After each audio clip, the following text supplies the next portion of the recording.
Hello, students.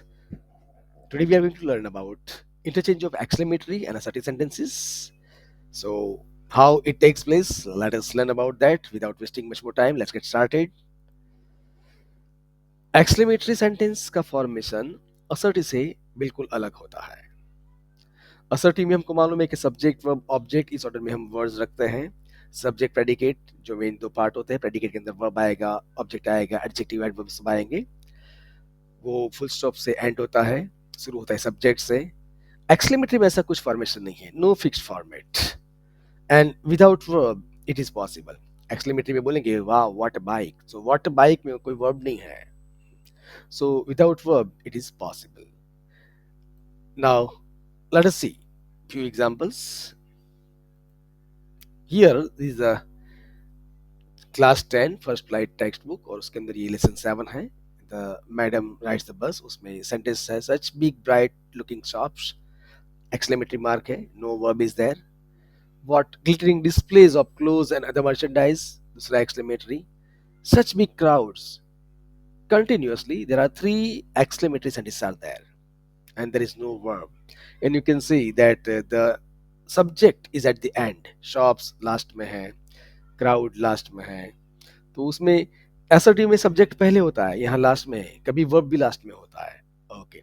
So we learn how to transform this exclamatory into assertive first, but let us learn first how to convert an assertive into exclamatory. ये जो assertive sentence है उसको exclamatory में कैसे convert करेंगे, तो सबसे पहले हम ये सीखेंगे. तो ये सेंटेंस है the night was the sorrowful one. ये लेसन 1 से है, लेटर टू गॉड, उसमें से सेंटेंस है. ओके, मोस्टली कभी कभी एग्जाम में आता है, ये दोनों सेंटेंस आते हैं. So the answer will be like this. What, please pardon my typos. What a sorrowful night it was. Exclamatory mark रखना नहीं भूलना है. अगर एमसीक्यूज में है तो कोई प्रॉब्लम ही नहीं है, लेकिन वहां पर भी ध्यान रखना है एक्सक्लेमेटरी मार्क भी होगा, क्वेश्चन मार्क भी होगा. शुरुआत में व्हाट है तो एक्सक्लेमेटरी मार्क वाला सेंटेंस सिलेक्ट करना है. What a sorrowful night it was. Okay, now next my poem was beautiful. ये भी एग्जाम में कभी आता है, काफी बार आ चुका है. How beautiful my poem was. जब माय पोएम है क्वेश्चन में तो आंसर में माय पोएम होना चाहिए. वहां सिर्फ पोएम होगा और कुछ होगा तो नहीं. ओके, तो ये वर्ड से या तो हाउ से हम एक्सक्लेमेटरी सेंटेंस बनाते हैं. लेकिन एक कंफ्यूजन ये है, काफी सारे बच्चों का प्रॉब्लम होता है क्लास में जब समझाता हूँ, सर वर्ड कब यूज करेंगे और हाउ कब यूज करेंगे. तो ये जो आपकी प्रॉब्लम है वो मुझे मालूम है कि आपको व्हाट और हाउ कब लगाना है वो समझ नहीं आता, लेकिन ये बात बहुत ही सिंपल सी है. ध्यान दीजिए, बहुत सिंपल बात है.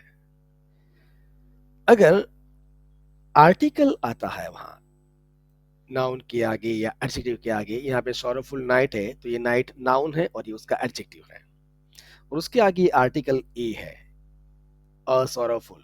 ओके, तो before article we use what an idea. तो आइडिया नाउन से पहले एन आया, so what an idea, what a bike. और जब कोई आर्टिकल नहीं होता है और डायरेक्ट एडजेक्टिव है तो हम हाउ यूज करते हैं, how stupid, how nonsense. Okay, how disgusting, how beautiful. So, how beautiful my poem was.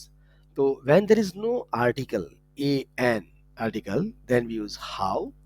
And if there is article, before article, we use what. Okay, so your problem is resolved. आपकी problem solve हो गई कि article होगा तो what और article नहीं है तो हाउ से शुरू करना है exclamatory sentence. Okay, now let us see how to transform this exclamatory into assertive. ये exclamatory को हम कैसे assertive में करेंगे, तो यहाँ पर ये जो shops है वो सब्जेक्ट है, वो हम उसको पहले ले लेंगे, सेंटेंस बनाएंगे और मोस्टली हम उसको पास्ट टेंस में लिखते हैं. द shops were, प्लूरल में है shops तो were लिखेंगे. were very big and bright looking, full stop. Okay, सो वहां पे फुल स्टॉप रखना नहीं भूलना है, बाय मिस्टेक एक्सक्लेमेटरी नहीं लिखना है। जब एमसीक्यूज में होगा तो कोई दिक्कत ही नहीं है, there is no problem when there is MCQs. लेकिन जब खुद लिखना है तो ध्यान रखना है फुल स्टॉप लगाना ना भूलें। Okay, next sentence, what glittering displays. अभी यहाँ व्हाट के बाद अ नहीं है, आप बोलेंगे सर अभी अभी आपने सिखाया कि व्हाट अ सोरफुल नाइट, तो यहाँ पे अ है, ए और एन आता है, लेकिन यहाँ तो नहीं है, आप गलत सिखा रहे हैं। But be careful, now listen, a night, a sorrowful night, singular में आर्टिकल होता है ए और एन, ओके। लेकिन जब नाउन प्लूरल है, सी लिसन केयरफुली, यहाँ पे ग्लिटरिंग डिस्प्लेज, तो ये प्लूरल सब्जेक्ट है, डिस्प्लेज, नॉट वाटर डिस्प्ले। अगर सिंगुलर होता ना तो ऐसा water glittering display, but plural में कभी अ नहीं आता। यस, तो ये याद रखना है आपको, जब सिंगुलर होता है तभी हम ए या एन रखेंगे, लेकिन प्लूरल में नहीं रखेंगे। तो ये जब नाउन के साथ एडजेक्टिव आ गया ग्लिटरिंग डिस्प्लेस, तो हम व्हाट यूज करते हैं।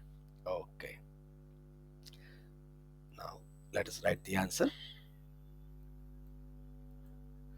The displays of clothes and other merchandise was very glittering. Full stop. Okay. The displays of clothes and other merchandise. Okay, now here I made a mistake. Displays plural, so I must write were. Okay. So now you can see the air is human.